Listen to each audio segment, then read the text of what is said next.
नमस्कार। Welcome back to my channel ask astro 8। आप सबों का एक बार हमारे इस चैनल में फिर से बहुत बहुत स्वागत है। आज थोड़ा सा लंबा अंतराल हो गया आपसे बात करने में, क्योंकि इस वक्त मैं थोड़ा सा काफ़ी व्यस्त था। भारत में जो पेंडेमिक की समस्या चल रही है, इसमें बहुत से लोग परेशान हैं और बहुत से लोगों को कुछ समस्या आ रही है, जिसके पूर्ति के लिए हम लगातार प्रयत्नशील थे। अपने लेवल पे जो कर सकते थे हम वो करने की कोशिश कर रहे थे। इसके वजह से किसी को ऑक्सीजन सिलेंडर की व्यवस्था करनी थी, किसी को जो है ऑक्सीजन कंसंट्रेटर के लिए व्यवस्था करनी थी, किसी के लिए राशन पानी की व्यवस्था करनी थी। कि बहुत से ऐसे लोग हैं, और बात मानिए, विशेष रूप से मैंने जो देखा है, जो सवर्ण ब्राह्मण हैं उनको वास्तव में बहुत तकलीफ है। जो मध्य वर्ग वाले हैं, जो किसी के आगे जा नहीं सकते, मांग नहीं सकते, उनके लिए एक बहुत कठिन समय है। और ऐसे समय में हमारा सारा ध्यान इस वक्त उन लोगों के जो भी मदद हम कर सकें उसके लिए था। तो ये सब बिना किसी का नाम रोशन किए हमारे कुछ लोग हैं जिन्होंने हमको काफ़ी इसमें इस कार्य में सहयोग भी किया है। तो हम उन सब लोगों को धन्यवाद भी देना चाहते हैं, और जो हमारे बस का हो सकता है हम कोशिश करेंगे कि हम आपके लिए वो काम कर सकें। कभी भी किसी को कोई आवश्यकता हो तो आप बिल्कुल निसंकोच संपर्क कर सकते हैं, और हम अपनी यथाशक्ति हम वो सहायता करेंगे। क्योंकि इस समय ये जो काल है, ये काल जो आ रहा है वो 2021 के दूसरे पूर्ण चंद्र ग्रहण का समय है। चंद्र ग्रहण या कोई भी ग्रहण हमारे वहाँ खास तौर पे इनको शुभ नहीं माना जाता है।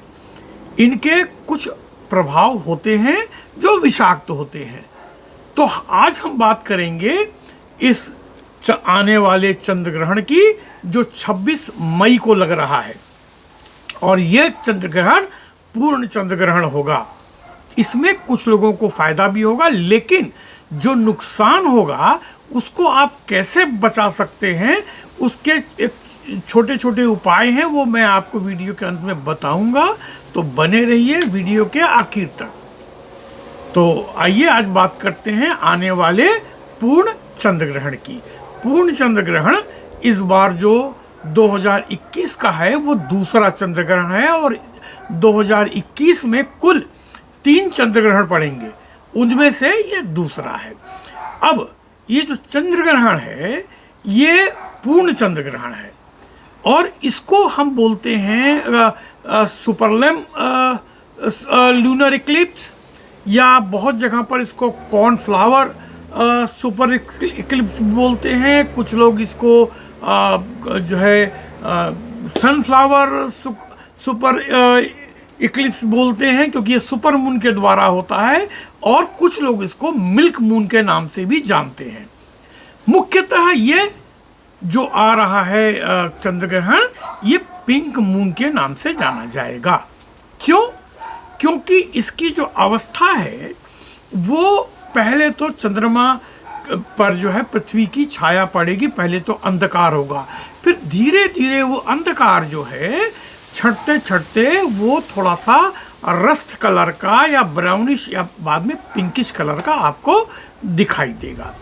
तो ये जो चंद्र ग्रहण है ये पड़ रहा है इस वक्त मुख्य रूप से पूरे पैसिफिक सी में, प्रशांत महासागर में, और कैरिबियन द्वीप समूह, ऑस्ट्रेलिया, और ये जो है नॉर्थ अमेरिका के वेस्टर्न कोस्ट में, वहाँ से लेकर के शुरू होगा। और ये एशिया के, ईस्ट एशिया में और भारत के काफ़ी बड़े हिस्से में इसका आंशिक प्रभाव देखा जा सकेगा।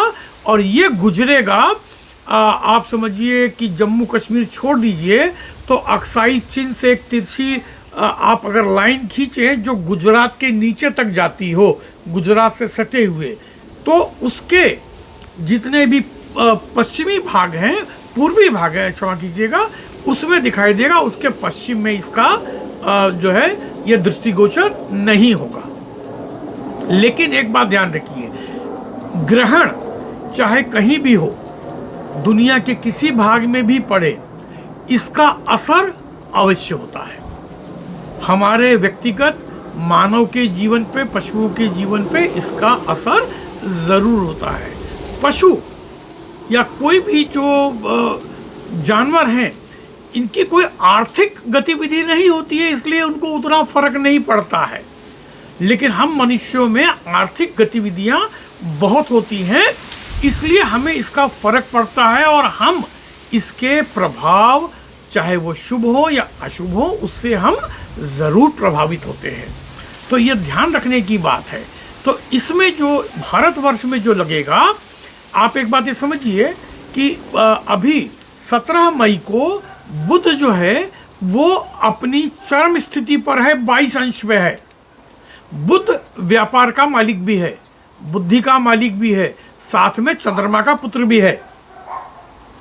और चंद्रमा, जैसा मैंने पहले कई वीडियो में बताया है, ये मानसिक स्थिति, हमारे स्थिरता और धन, इसका स्वामी है। तो चंद्रमा के स्थिति में जब जब ग्रहण लगता है, तब तक ये समस्या निश्चित रूप से खड़ी होती है। तो ये जो समय है, क्योंकि आप ये देखिएगा, मैंने पिछले वीडियो में ही बताया था, जो पिछला सुपरमून था उसके बारे में बताया था कि, और जैसा मैंने प्रिडिक्ट किया था वैसा ही हुआ। अगर आप हमारा पिछला वीडियो उठा के देखेंगे, उसमें मैंने बताया था 12 मई से 24 जून तक का एक समय एक फर्दर इन्फ्लक्स का है, जिसमें ये महामारी फैलेगी, अलग रूप से फैलेगी। और ये देखिए, ब्लैक फंगस, वाइट फंगस, ये जो दो आ गए हैं, इनसे ज़्यादा जो है मारक हैं। तो इन बातों को आपको ज़रूर ध्यान में रखना चाहिए।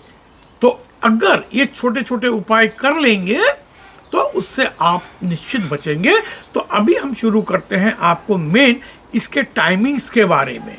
भारतवर्ष में इसकी जो टाइमिंग है वो चलेगी दोपहर को 2:17 को, आफ्टरनून में, मध्याह्न में 2:17 PM, दोपहर में 2:17 पे चंद्रग्रहण शुरू होगा। और इसका मध्य जो होगा वो जाकर के होगा आपका करीब करीब 3:15 पे, और इसका अंत जो है, समापन जो है, वो 7:19 पे सायंकाल होगा। लेकिन ये बाकी जगहों पर थोड़ा धुंधला ही दिखाई देगा, ये स्पष्ट या पूर्ण चंद्रग्रहण आपको भारतवर्ष में नहीं दिखाई देगा, क्योंकि यहाँ पर ये ट्रायंगुलर शेप में दिखाई देगा, क्योंकि वो आगे जाकर के वो पूर्ण चंद्रग्रहण जो बनता है तो उसकी छाया यहाँ पर आपको नहीं दिखाई देगी। लेकिन कोलकाता में आप 3:15 से 6:22 के बीच में इसको आप जो है पश्चिमी आकाश में आप देख सकते हैं। आपको वहाँ पर आपको ये दिखाई देगा। उसके बाद में ऑस्ट्रेलिया में ये चंद्र ग्रहण लगेगा शाम को 6:47 पे, 6:47 PM, और इसका मिड होगा जब पूर्ण टोटल इक्लिप्स जो पूर्ण तरह विजिबल है ऑस्ट्रेलिया के, सारे ऑस्ट्रेलिया में, खाली ऑस्ट्रेलिया का जो पूर्वी हिस्सा है वहाँ पर एक पतली पट्टी में नहीं दिखाई देगा, बाकी सारे ऑस्ट्रेलिया में दिखाई देगा। तो उस वक़्त ये रात को 9:08 पर इसका मध्य होगा, और 11:49 11:49 पे ये समाप्त होगा। इसका टोटल ड्यूरेशन होगा 5 घंटा 2 मिनट। अब देखिए, बात आती है कि कहाँ कहाँ दिखाई देगा, कहाँ नहीं दिखाई देगा। आपको जैसा मैंने पहले बताया कि west coast of North America, उसके बाद में पूरा प्रशांत महासागर, ये कैरिबियन सागर, कैरिबियन द्वीप समूह, ऑस्ट्रेलिया, यहाँ से होते हुए म्यांमार, बांग्लादेश, भारत, और भारत का मुख्यतः पूरा हिस्सा, थोड़ा पश्चिमी भाग छोड़ के जम्मू कश्मीर, छोड़ते हुए बाकी हिस्से में ये दिखाई देगा। तो अब इसकी जो परिणति होती है ग्रहण की, ये निश्चित रूप से थोड़ी सी मारक होती है। इसमें आगजनी की घटनाएं, जैसा मैंने पिछले वीडियो में बताया था, आपने देखा होगा विश्व के कई हिस्सों में भयंकर आग लगी। बंबई में आग लगी, दवाई का कारखाना ही जल के खत्म हो गया। जिसको कहते हैं ना कोड़ में खाज, आपको जिस वक्त मुसीबत है उस वक्त में जो चीज़ चाहिए वही फैक्ट्री जल जाती है। माफ कीजिएगा। इसके अलावा आग के अलावा बाढ़ की विभीषिका आपने देखी ली। विश्व के और कई शहरों में पानी से भयंकर तबाही हुई है।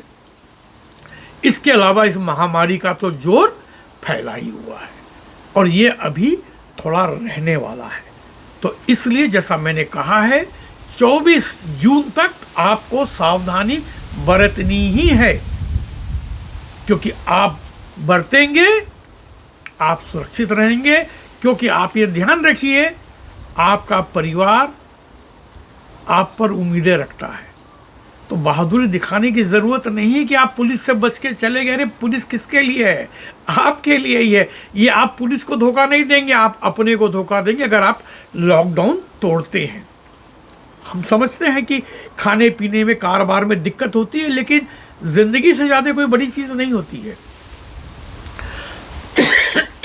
सॉरी। तो थोड़ा इस पर आप ध्यान दीजिए। अब हम क्या कर सकते हैं? देखिए, बहुत एक छोटा सा उपाय है। एक तो जैसे मैंने पहले भी आपको बताया है बार बार कि व्रत रहना चाहिए, खाना, ये सब बातें हैं, ठीक हैं, ये पुराने ज़माने की हैं।